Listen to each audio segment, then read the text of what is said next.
You got to recognize what you're terrible at doing, and don't do it. Welcome to Not Another CEO podcast. I'm your host, David Politis. Every week, we talk to inspiring leaders and get the true stories, the ups and downs, the lessons learned, and come away with actionable advice for our own journeys.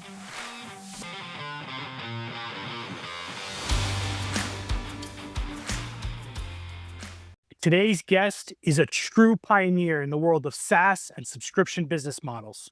He was employee 11 at Salesforce, where he served as head of product, then chief marketing officer, and then chief strategy officer. He helped shape one of the original and most successful SaaS businesses in the world. In 2007, he founded Zuora, the leading platform for subscription billing and revenue. He took the company public in 2018, and early this year was taken private in a deal valuing the company at $1.7 billion. Zuora now powers recurring revenue for some of the world's biggest brands. Beyond Zuora, he served on multiple public and private company boards, helping shape the next generation of enterprise technology. In case all that isn't enough, he is the author of the best-selling book Subscribed. It's about the rise of the subscription economy and how companies can adapt to that model. And I'm excited and honored to have him on just a couple of days ahead of the launch of his second book, Founders Keepers: Why Founders Are Built to Fail and What It Takes to Succeed. Please welcome entrepreneur, author, category creator, Tien Tzuo. Thanks, David. Thanks for that intro. I'm so excited to do this. We've met a number of times over the years, and I feel like every time I hear you talk, I learn something new. And so I really, I read the book. I'm like, this is going to be an amazing conversation. Let's jump right into it. First question. So the question I ask everyone, what's the one thing that you've done at Zuora, big or small, that's had the biggest impact? And you do again if you're CEO of another company in the future. And obviously best to tie it to something that we talk about, that's in your book. Sure. Yeah, let's do that. Look, maybe one of the bigger things that I think we've done, you call it category creation. We seem to get a lot of credit for creating this concept called the subscription economy. And, there's lots of articles and press that really use that term. It's a term we coined. So certainly bringing a big vision, being able to communicate the big vision, something I learned working for Mark Benioff is something I would take to the next startup. There's one. Bringing it back to the book, I would say when I started my founder CEO journey, one of the most impactful things that is in the book is how to build a team. And a lot of founders, right, we tend to be lone wolves. I know we'll talk more about that. And we tend to be, marching to our own path, right, our own drumbeat. And so really stepping back to say, look, at the end of the day, if you need to scale, you need to bring a group of people together. It's not sufficient just to have a vision. How do you bring a set of folks that are really, really good at what to do and then weave them together as a team? And team building is probably something I worked on a lot in the early stages of the company that I would certainly want to bring into any endeavor that I do in the future. Now, I've been a customer of Zuora. I've followed the company, over the years. But I'm not actually completely familiar with like the executive team makeup. Is it the same team from kind of this whole period that stuck with you? How many iterations, of the team has there been? It's hard to avoid, sports analogies, right? And so look, you're always crafting the team. It has to be dynamics. And so there are going to be changes. If you look at it from a generational standpoint, I'm probably on my, third generation of leaders. There's certainly people that have been through, 10 plus years. And if you look at the broader organization, say the top 50, 60 people in the company, I'm pretty proud that there is a lot of longevity, right? There's folks that have been here 10, 12, 14 years. And so, but you want to blend, you want to bring people in with new energy, new skill sets, depending on the needs of the time. And so how do you insert a new person into the equation and really, hold on to that cohesiveness of the team? When you think about the early days of the company and you think about where you are today, like obviously vastly different businesses in so many different ways and vastly different world, what are the attributes you were looking for like early? Most of the people listening to this are early stage founders. What are those attributes like in the early days that you were looking for? Well, look, to oversimplify, the biggest difference at scale, scale can be 500 employees, 1,000 employees, 5,000 employees in early days is when you look at execution, right? Execution really is very, very different at different levels of scale. And I have this mental model that talks about, look, if the average number of direct reports is 7, right? Then a 1-layer organization is 1 person, 2 layers is 8, 3 layers is 57, 4 layers is 300.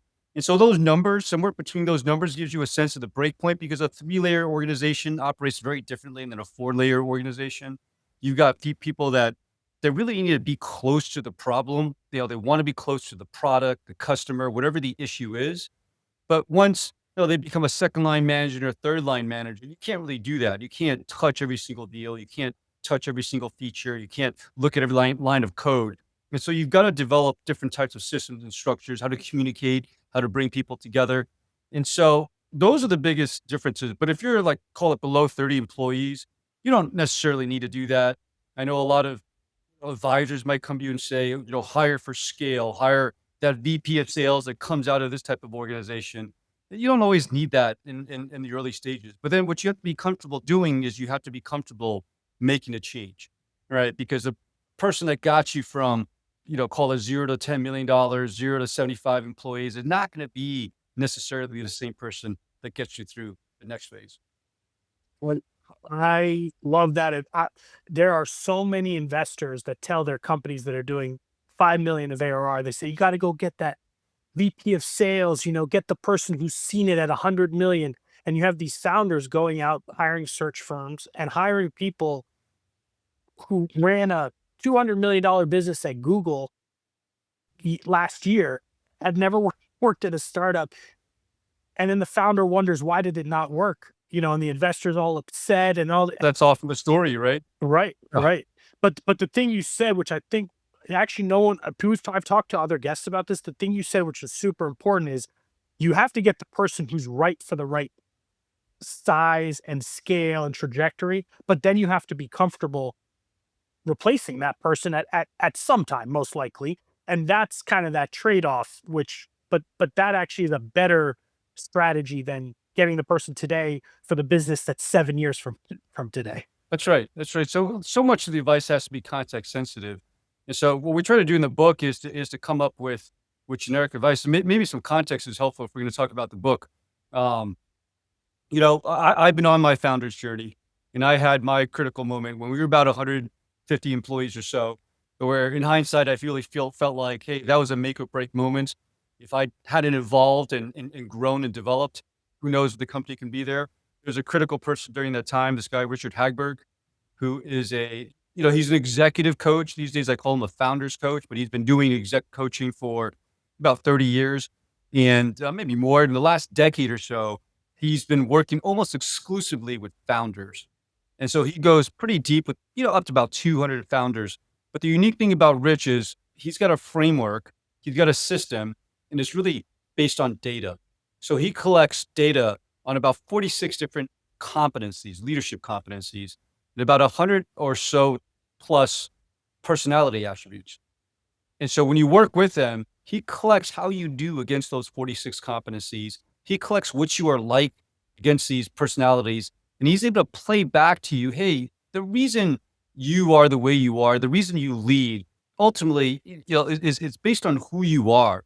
And so given that, here's why people say you're like what you're like. Here's the natural deficiency that you would expect to have given your personalities. And he's figured out really that founders cluster, not surprisingly, in a set of personalities that ultimately lead to a bunch of leadership gaps.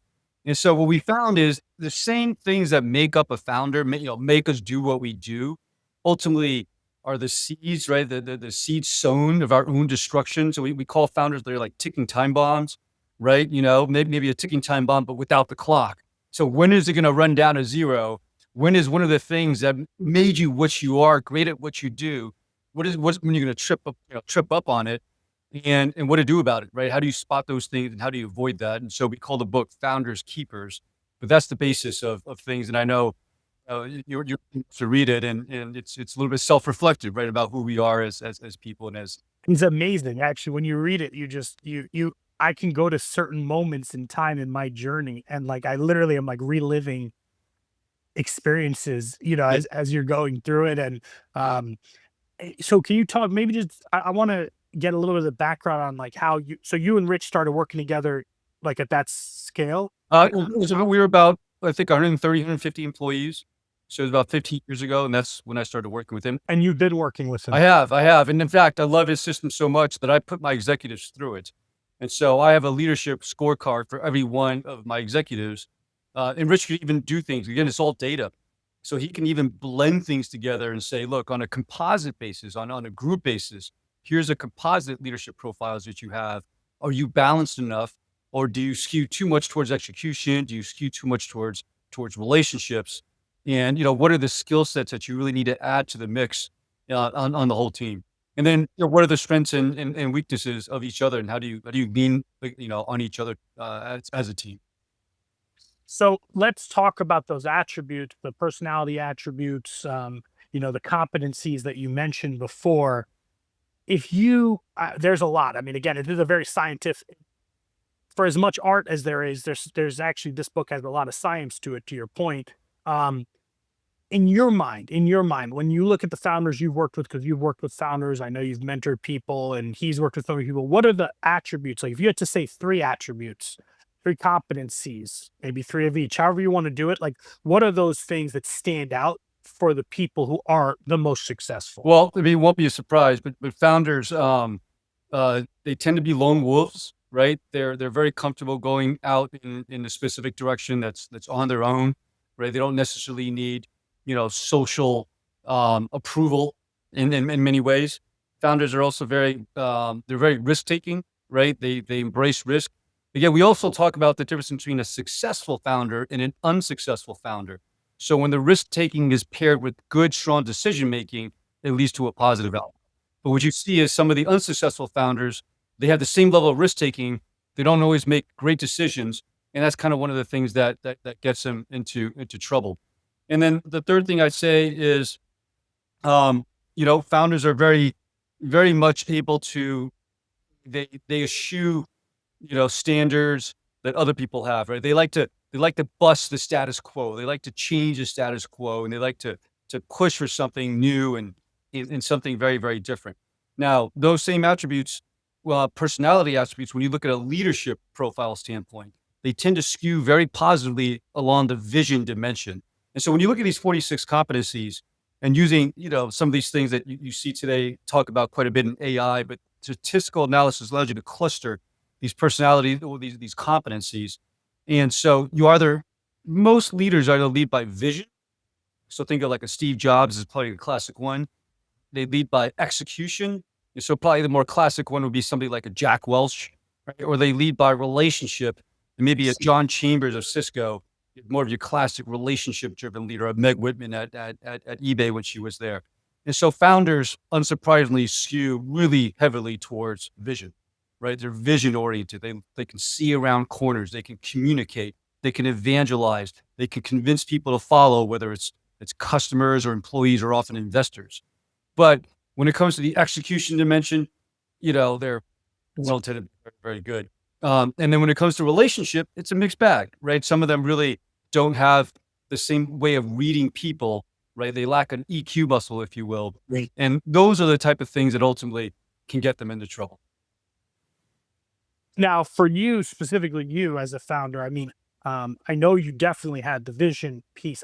I mean, from what I know, you also have the execution piece. Is that I don't the relationship piece? I'm not sure, but for the execution piece and the vision piece for sure, and I assume the relationship piece. But is that? Do you think that is unique? Do you think that Yeah. is? If you look at these three dimensions, you can rate them high, medium, and low. So there's 27 different profiles. If you just look at these three higher level, we call them pillars. And Rich actually has a write up, and so I happen to be a high vision, medium execution, low relationship. And so if I just take the generic write up of what a VML would look like, and I read it, and I read it to like my entire company, and they start cracking up, right? They're like, "This is you." And so there's a journey that you go on of self awareness when you start to engage with this material. But that happened to be what I was. And so if you didn't double click on the 46 specific competencies, what I heard, and this is about 150 people, is I was doing a terrible job of prioritizing. And that was something I had to learn because look, I feel like I actually pretty maniacal about prioritizing, but I needed to help the company prioritize, right? That was a big, big thing. Systems and structures, I was getting a lot of feedback. Team building, right, was a lot of feedback that I was getting. Relationship building, I wasn't actually spending enough time building relationships with my executives and my team members. Something that I just had a blind spot about, like, why do I got to do that? And I've learned quite a bit that no, you actually do have to do these type of things. And so we try to design the book like that. So out of these competencies, what we saw was, and the other thing that Rich does is he does interview all the people around you. So your executives, your board, your investors. And so again, across the close to the founders we worked with, we found, hey, these are the top 10 gaps, if you will. The gaps, the biggest differences between what your board really wants from you and what they say they're good at. And again, you can see there's a set of common things. And so the second half of the book, we actually touch on those things. We do touch on 10 specific competencies that make up the biggest gaps. And so one of them was team building. So I shared a bunch of stories in there. This is my, you know, journey of learning how to build good teams. But we have one on prioritization. We have one on strategic planning. Surprise, surprise. Founders think strategic planning it. They go for a walk in the park and they just like, I got it. I got the new strategy, and they change it every week. Okay, strategic planning is actually a process and an exercise of bringing people along. And, we give them a few techniques and tips of really how to do that well.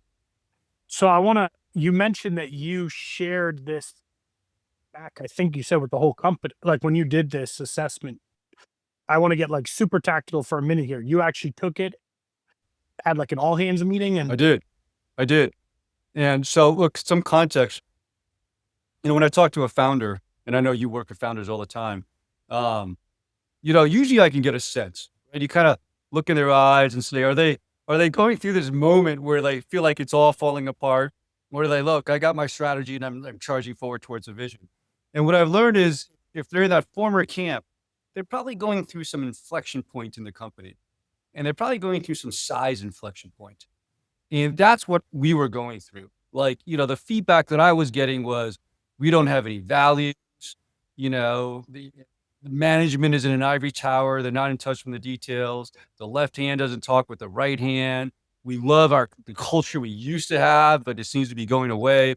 And I wrestle with this, right? I try to solve these problems, right? I try to say, well, let me write my values down and show it to the whole company.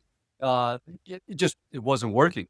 And so what I realized that, look, you really had to rebuild the whole company in terms of how they communicate, what the all hands are, clarity on the management structure, clarity on the prioritization structure. But one of the big cathartic events was I took the whole company to an offsite and we just talked about values for 2 days. And everybody came into this thing thinking that, look, we are so disparate in our values. And, we had this exercise as we broke them in small teams. Everybody wrote 5 values and what kind of behavior the values should promote and what kind of behavior the values should avoid, right? Help us avoid. And it turns out when we read them to each other, and we read every one of them. So there's about 200 readings, if you will, but they all boil down to just like 10 values. And people realize, you know what? We're actually a lot more alike than we thought. But you had to go through that process. You had to go through that process for people to realize that. And so as part of that, one of the things that I did do is, look, I just want to fess up as a leader. Right? I'm not perfect.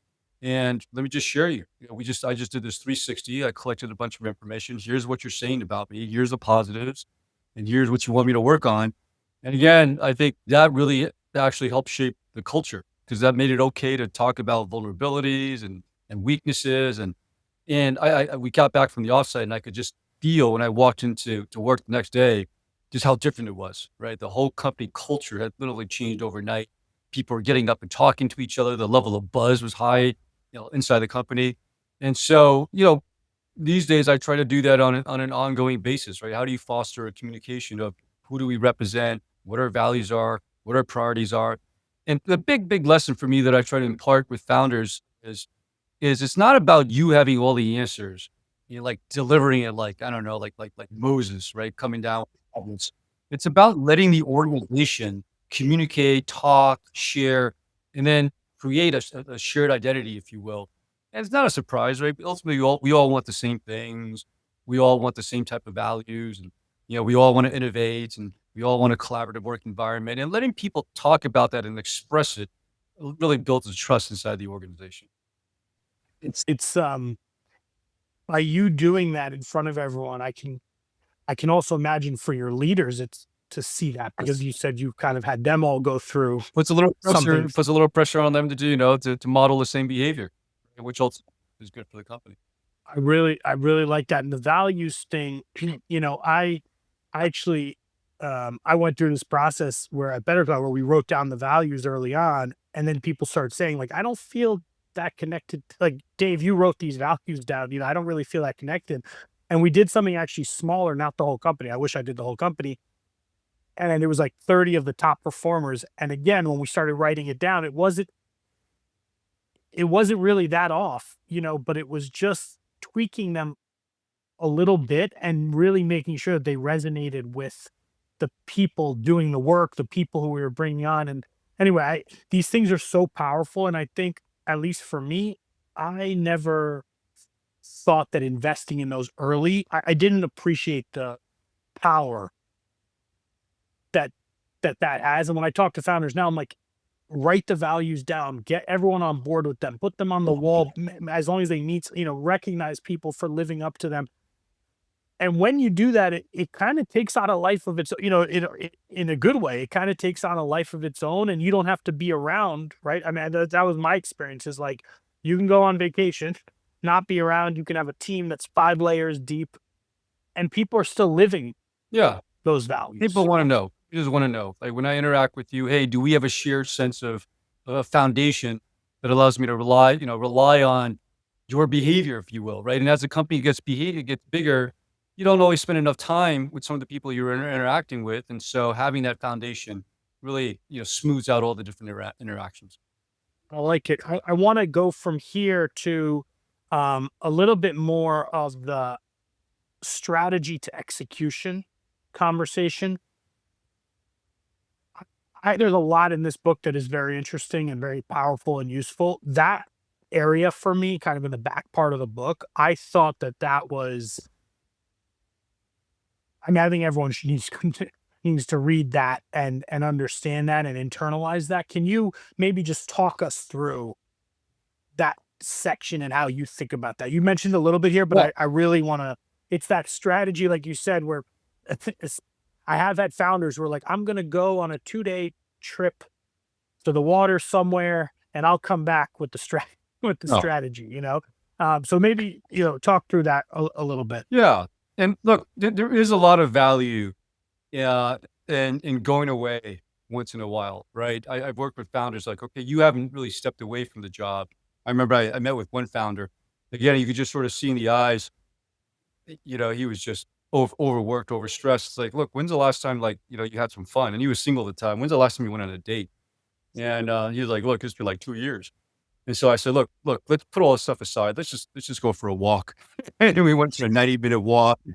I asked him about his life, and and sometimes you got to step away because you got to have some perspective, right? And it does sometimes help you see things that other people. But what you learn is, especially as the organization gets bigger, what happens is, when it's a small company, when you have 30 people, you're so close to the everyday work. It's almost like you have a thought and you can see it materialize in the day-to-day activities. But once you get to 60, 70, 80, right? Once you get to 150 people, you don't even know everybody anymore.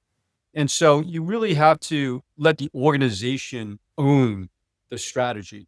And that's a process of letting them come together and build a strategy. Just even if you feel like you know the answer, you Mm. organization know. And so look, we were probably over 1,000 employees. I want to, that is a really important, even if you know the answer, Yeah. You got to let them come to it. you got to let them come to it. That's a really And important. I would say 9 times out of 10, you're right. It's not like they come up with something that's totally misaligned, but you learn a lot, right? And you learn that, hey, you have your own biases in your decision making. You have your own biases in your perspective. And if you let the group come up, you set a rough direction. But if you let the group come up with something, yeah, like once in a while they'll be like, okay, that was totally the wrong direction. I'm glad you didn't let me take you, all of us there. But most of the time, the additive tweaks that they add to the system is really, really important, right? It makes a much, much better product. And my big lesson was I had a chance to spend some time with Brad Smith, who was the CEO of Intuit at the time. He had just retired from that role, and he had some time on his hands, and he met with me, and he showed me his strategic planning process, and he shows me this thing that's a 12-month process. I was like, that's like a 12-month strategic planning process. Like my strategic planning process is like a 2-day offsite in December, right? Before we start the year. And it's just my FP&A guy building a budget for next year. We argue about resources. And so I took a step back and said, at first, my reaction was, oh, big company. It's Intuit. Right? It's not us. But he started describing what he did. He started describing, okay, look, we can adapt this. So we implemented a 6-month process where we start the strategic planning process 6 months out. And so we figured out, hey, look, what are the big things? What are the big trends? So the Intuit story, the Brad story shared with me was mobile, right? Mobile was like a big, big thing at the time I was working with them. Right? And it was maybe a few years before that. Today it's probably AI, right? But what are the big changes that we have to really, really wrestle with? And then we create teams. We'll say, hey, look, these are the 3 big things. We'll create 3 teams and go ahead and spend the summer, because that happens to be our calendar. Hey, go work on these 3 things. Go find the best companies to talk. Just collect best practices, best information. How do you think about this? And then we come back in September, and then we bring the board along. We do a board offsite where we present back, and it gives the teams to present a chance to the board. It says, okay, what do you think? And then we tweak it, we refine it, and then surprise, surprise, right? A lot of change is already happening because we're back on these things, and then we step back and realize, okay, if this is the strategy, then what are the things that we need to do? What are the organizational changes we need to make? What are the skill sets we need to do? Again, these things really, really start to solidify. When we go into the budget planning, the resource allocation process, that's in Q4. And again, if you're a younger company, you can try to shrink it into maybe 3 months, but it winds up being the same thing. You're just doing 3-month cycles versus annual cycles. A lot of the ideas are already put forth. And so we're much clearer on what we need to do. And we build that into how we allocate resources, how we design the organization shifts start to make, right? You pull out new leaders to lead new initiatives. And so I'm a big fan. And so again, adapt this to what makes sense for you. At 1,000 employees, we said a 6-month plan really makes sense by the way, Brad then spends Q1 going out there and evangelizing the strategy, right? Evangelizing the plan, and he has a whole system for doing that as well. And that I've adopted elements of. And so, okay, I got that. So pulling back, you really need like a cadence to the company, right? What is the cadence that you want? Given our size, an annual cadence was right. And then how do you build a cadence that allows you to bring the organization along, allows them to translate, right, the common set of directions into their day-to-day activity, and then moving it forward, right? And if you're an organization that uses OKRs, right, they start getting plugged into the OKRs. And then as a leader, you can start just managing to those OKRs. There's a lot here. The thing that you said, which I want to maybe, there's so many different parts of this. I'm trying to, the evangelizing, once this is done and once you have this plan, can you talk about that? Because I mean, some people are not doing any of this. Some people actually come up with the plan, but they don't actually tell the company, or they tell them, but they don't actually explain. Can you talk about what do you do? How have you adapted what Brad did to evangelize these plans once they're done? Yeah. I mean, when I'm working with a founder, you try to bucket things, right? So there's definitely a class of stuff where you as a founder have to get up there and present, right? And you got to say the same thing over and over again. And that's probably a discipline that, Benioff, who's obviously a classic founder, pounded into, me and a bunch of us, just repetition, right? End of software, over and over and over again. And, we do that a lot, right? So you really got to say the same thing, 10, 20, 30, 40 times across your organization. You got to get good at that. If you get bored of it, then you got to find 20 different ways of saying it so that you don't get bored of it. But then there's another half, which is don't say anything. You got to be in listen mode. And so Brad gave me this framework that says, when he goes into a region, department, a group of people, he basically tries to figure out, hey, is this group, and I might be butchering the words a little bit, right? But is it a level 1, level 2, or level 3? Level 1 is like, okay, they're not really listening to the strategy. They have a whole bunch of gripes. They're just griping. And he joked about like they're just griping about the toilet paper in the bathroom, right? Um, Level 2 is they understand the strategy, but they haven't quite translated it yet into their everyday activity. And level 3 is like they're on the move, right? They're saying, hey, here's the things that we're going to do, right, to actually improve on the strategy or align to the strategy. So they've translated that. So that's a simple framework. And then again, in a bigger organization, your role as the leader is just to, hey, just sense where does this group sit? Is it sitting level 1, level 2, level 3? And then what's great is, usually you drop into a remote region, you want to meet the leader first. And Brad gave me this tip. I said, no, meet with them last, right? Go do all your meetings, go figure all this stuff out, and then just compare notes. Compare notes. And he says, look, if I'm dealing with a leader that has a level 1 group, a level 2 group, a level 3 group, I have very different conversations. Right? But you can see there's a systematic way of doing this. There's a formulaic way of doing this, right? It doesn't mean it's boring because every situation certainly is very, very different. But how do you have repeatability in how you manage the organization?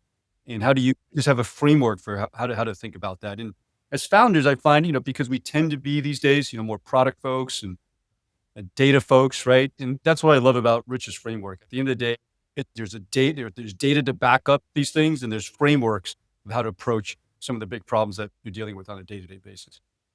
So another thing as I was going through the book, that I really liked and I want to key in on is learning how to say, learning how to say no, or when you're thinking about prioritizing, what I see is I've been helping some companies do their strategic planning the last year.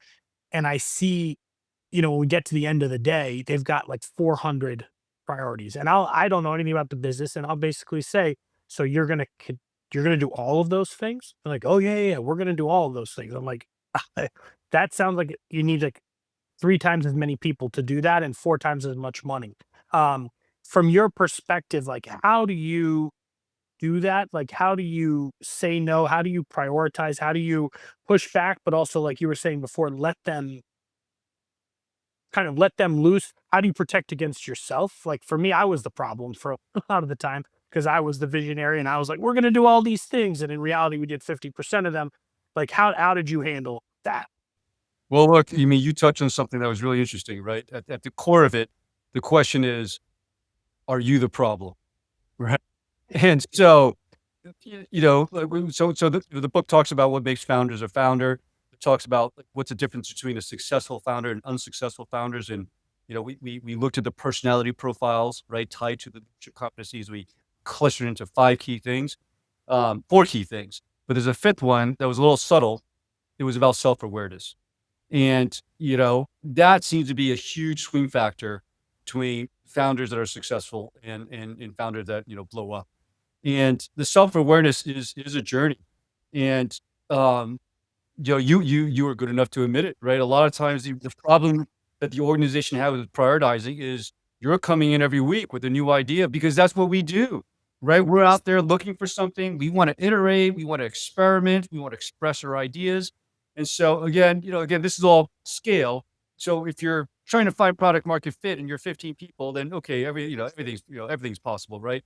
But once you're sort of locked in and you're trying to get from, call it 3 million to 10 million ARR or 10 million, 100 million or 100 customers to 1,000 customers, you kind of have to let the organization execute. And if you can't help yourself, then you got to create a lab environment, right? You got to have and careful, right? Because you don't want to create haves and have-nots in the organization. But how do you release your energy of experimentation without letting the company take their eye off the ball?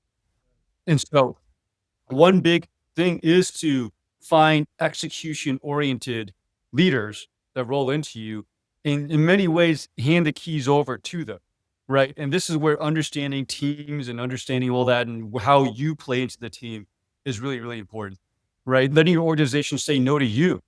And so they can't say no. They don't know how to say no but they don't know how to say no to you. And, letting them do that, right? And, crystallizing the priorities on the sheet of paper and then honoring it, right? Honoring and letting the conversations go back to how are we doing against those priorities. right? So those are a lot of the techniques that like, have some self-awareness, right? And then understand what your gaps are and then build the organization, right? In a way that the organization is getting what they need from a skill set standpoint, but you're not so stifled that, you get bored or you get disengaged or because that's not going to work either. Do you, when you talk about building that execution oriented team around you, who who do you have around you? Obviously, of your executive team, do you have like a chief of staff or like who runs the? Is it your CFO? Do you have a third party moderator, advisor? Like who helps you kind of keep all of this on the rails, essentially, like the planning process and all that. Yeah. So, I've gone through all iterations. Right, these days we just went private, so I decided, look, it's also aligned to what we do, right? We're very much about empowering, finance department, accounting departments, right? So they can elevate in the role that we believe they need to take, given all the complexities around business models and everything around us. And so I've centralized that under, my CFO, who is now my chief operating and financial officer. I was reading something again, it's like, hey, Benioff just created a COFO.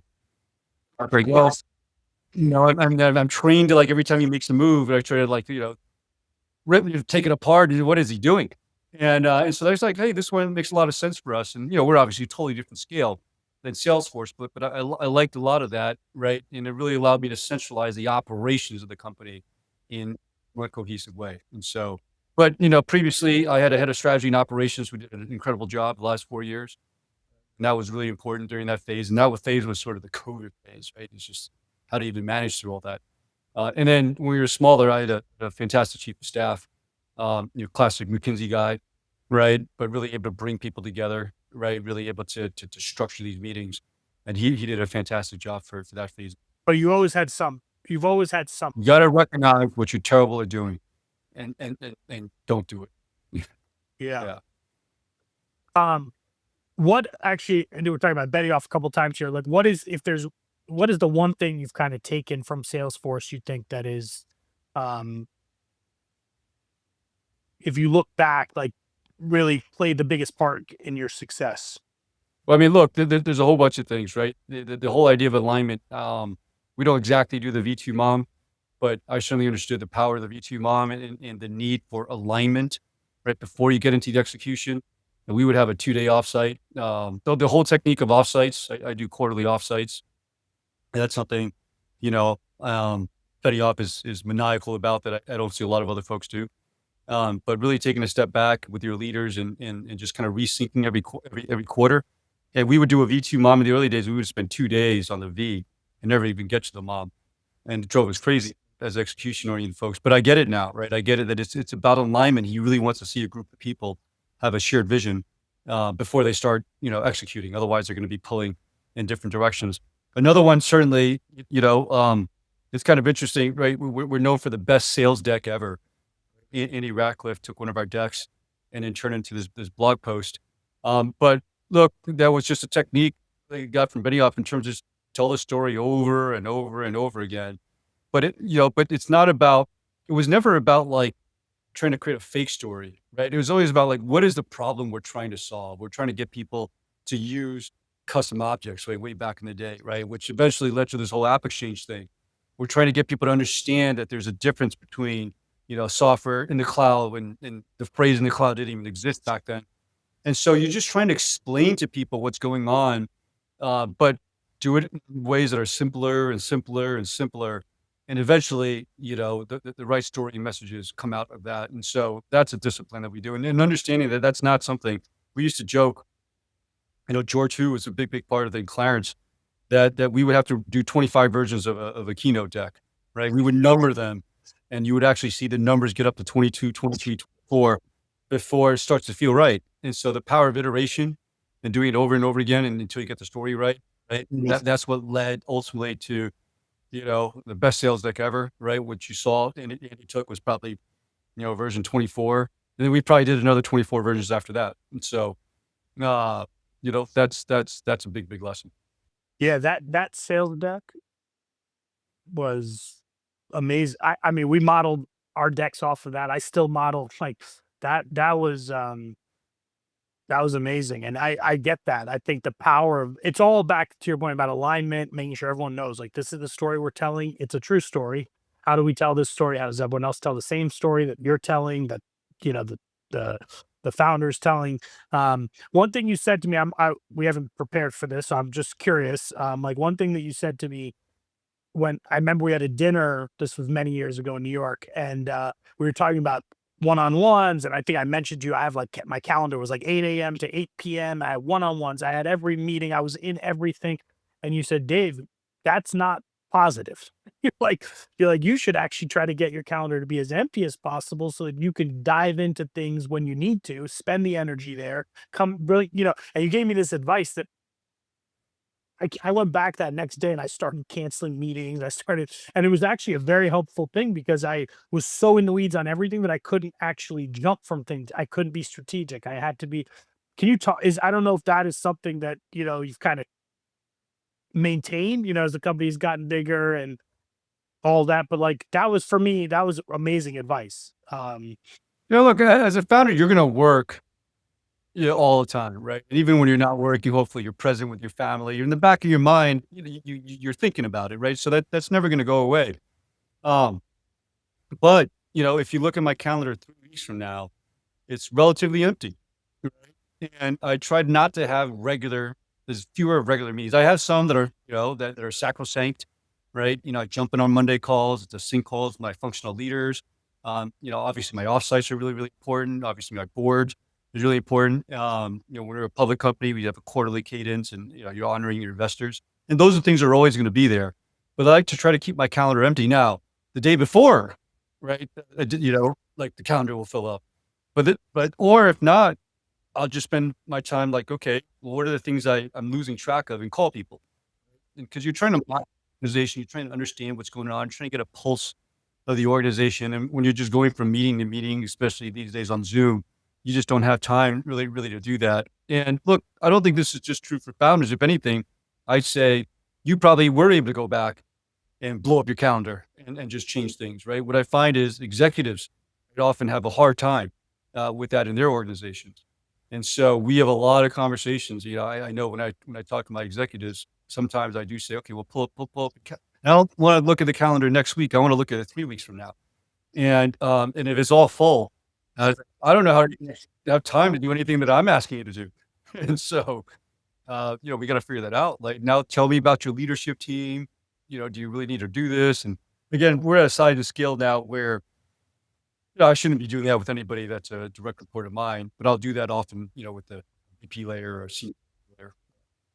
Well, I just want to tell you that advice was amazing. And, I don't know if I tried, but it was, and like you said, it was never like I had empty days. It's just the difference between having them pre-scheduled with every recurring meeting and being in everything versus having the opportunity to focus on what matters at that time. Um, let me ask you a question I ask every guest. If you think about this journey of Zuora, and it's been so successful in any way you measure it, what has been the biggest challenge you've ever faced over this journey, and how have you overcome that? Well, every product has a challenge, right? Every space has its unique challenge. Um, Again, early days, call it the first, 10 years of Salesforce. Probably the two challenges, and which one's one, which one is two. One is getting companies to trust the internet, right? Because it was so early. And two, getting salespeople, especially to use the thing, right? And if we hadn't conquered those two challenges, and we had to conquer those two challenges repeatedly, right? We would go into financial services, it'd be the same thing. We would go into Japan, it'd be the same thing. We go into government, right? State and local and federal, and it would be the same thing, public sector. And so with us, billing is not something that people quite understand unless they come from a telecom background. And they think billing is something the engineers build, but billing is actually this operational system, right? That sits in between all these different things. And when you look at a telecom company, it's the most important thing. And so in a B2B SaaS company, the operations of the company are really run by, ultimately, I think especially because this touches money, by finance, right? By the finance department, by the chief accounting officer rolling into the CFO. And so we really have to help companies understand that. And, in a B2C company at scale, it's usually, an operations SaaS slash technology, but it's not pure technology. And in fact, if you just let your engineers build it, it can't keep up, right? And it really starts to hold the company back. And so, look, that's just an example.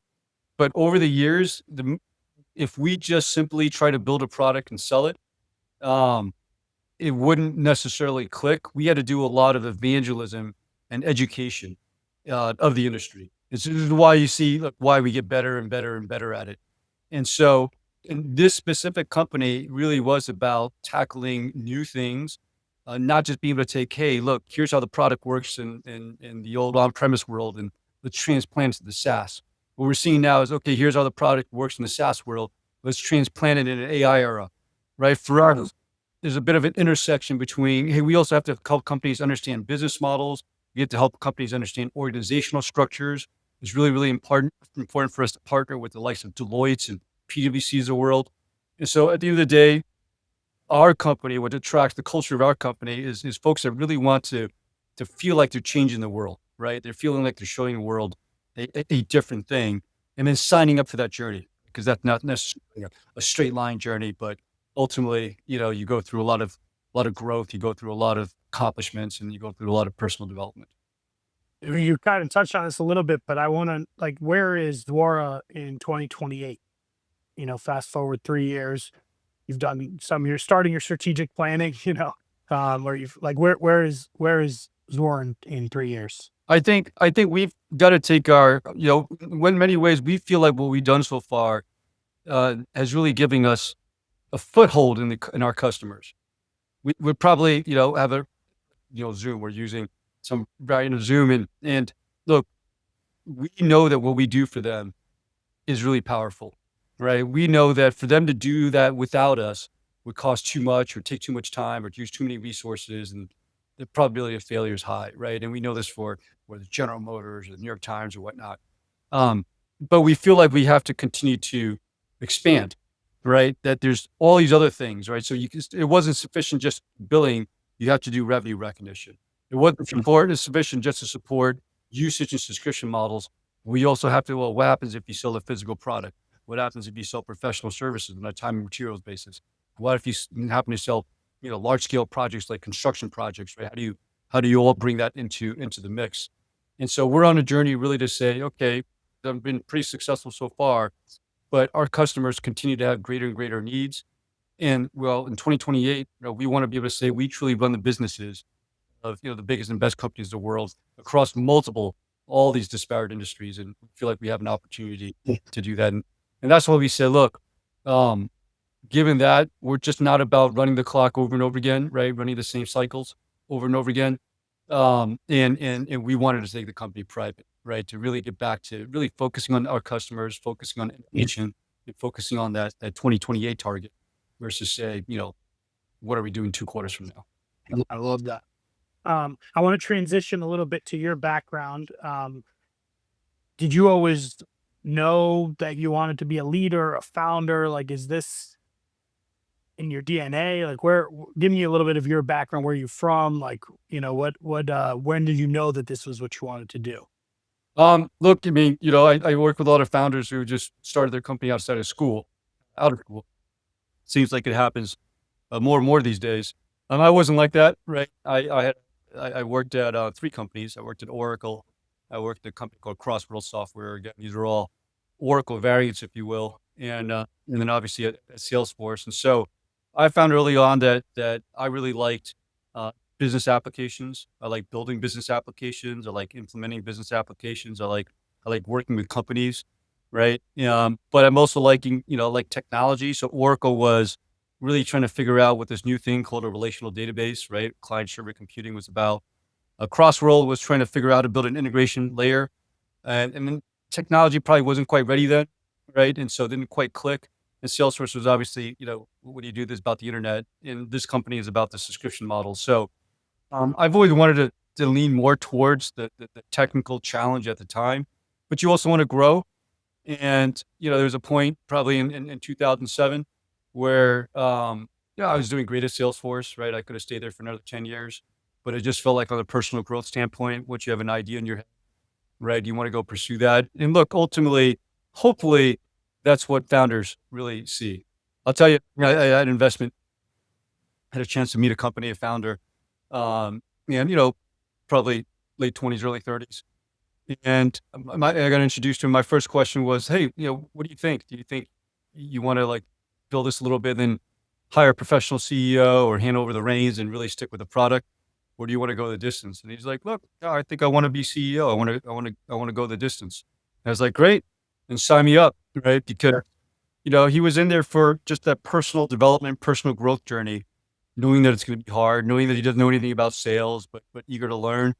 And, when you run one of these companies, every day can be different, right? And you know that. And so if you enjoy it, if you want to grow, if you want to continue to do so, finding a big space, right, that has a lot of innovation, a lot of change, and really being able to plant your flag in it and saying, "Hey, here's what I want to do." It's a fantastic journey. What, like, deep down, what is it that drives you? Because to do what you've done with Zora, like, just over this period of time and go through the ups and downs of the market and everything, it takes, like, something deep inside, like, what is it that drives you? Well, look, I mean, people ask me maybe a different question, which is what keeps me up at night, or what are the low points, right? And the low points are when you feel like you let down your employees, your people, or you let down a customer. Those are the low points. Everything else you can kind of figure out, right? And so, um, I think ultimately what drives me is there's a big idea. The idea allows me to bring a collection of people together that are committed to the idea. There's the energy, right, of trying to figure this out together again, whether it's on the technology side, on the go-to-market side, on the finance side. And then really, I love software because you do get immediate feedback. And I like business applications because you know your customers, right? If your product is not working, you're gonna know, right? They're gonna call you up. And the bigger the company, the more forceful they're gonna be. But that give and take and getting that immediate feedback is something that I think, that I thrive on and we thrive on. Not to say that B2C software doesn't have its own, positives, its own benefits, but we like the people aspect, and I certainly do as well. Mm. Knowing everything you know today, all your experience, if you go back and give yourself one piece of advice before you started your first job at Oracle, what would that piece of advice be? You know, um, I don't really look back. I'm not a very angry person, but when I'm asked for advice, if you want to be a founder, right? So if you're watching this video or listening to this podcast and you haven't quite taken the plunge yet, um, and you want to work for a few years, I'd say really not worrying about your career, right? Not seeing your career as a straight path. And so in hindsight, I think what I stumbled onto is I get bored easily, right? Ultimately, maybe that's what pushed me to be a founder. So I really manage my jobs, and every 2 years I would switch, right? I don't switch companies a lot, but I only switch roles. And so at Oracle, I started off a consultant. I was a sales engineer. I was in sales, right? At Salesforce, I mean, I just did sales for the first 6 months. Um, but then I ran product for like, I think 3, 4 years. I was chief marketing officer. I did a whole bunch of special projects. For a while, I think I had the deepest enterprise software or enterprise sales experience outside of Benioff. But then, we hired a great group of folks. Um, and so, move around and learn the different parts of the company and just enjoy being a sponge. And eventually when you feel like you're ready, I think it'll happen naturally. I like enjoy being a sponge. I like that. Um, in terms of the book, it comes out. Remind us what I it's. think I think a couple days, right? yeah. Yeah, the 23rd, I think, soon. Okay, awesome, awesome. Well, I thank you for sending. I'm happy I got a chance to read it before it gets published. It's awesome. I hope everyone takes the time to read it. If people want to get in touch with you, what is the best mode? What's the best channel? I'm not on TikTok, but I'm on LinkedIn. You could probably guess my email, right? It's just Tien@Zuora.com. We're about to set up a Founders Keepers website, for founders that want to learn more, and hopefully we'll publish some online tools and self-assessments, and And Rich is also willing to scale his coaching practice. So if you're somebody out there that wants to coach founder, I'd love to hear from you. And you could be an ex-founder, you could be an executive that worked with them, you could be a VC, right, an investor that works with a lot of founders. But Peter Fenton, who did my first round at Zuora, did the forward in the book. And look, Peter's always had this ethos of serving the founder, right? There's no greater glory. He talks in superlatives, right? Than being a service to the founder. And I certainly feel like that, which is why, I enjoy working with founders too, and giving back. But if you're interested in helping founders become founders keepers and avoid the ticking time bomb, we'd love to talk to you. Awesome. Thank you so much for doing this. Thank you for writing the book. Thank you for the advice you've given me over the years. There's so much from the conversation, from the book that people can take. So thank you for doing this. Of course. Thank you. Thanks for having me. It was awesome. Well, if you're listening, I hope you enjoyed. If you did, please share with your networks. Please buy the book. You're going to love it. And we'll see you for the next episode of Not Another CEO Podcast. That's a wrap for this week's episode of Not Another CEO Podcast. Thanks for joining. For show notes and more, please visit notanotherceopodcast.com. We'll see you next week.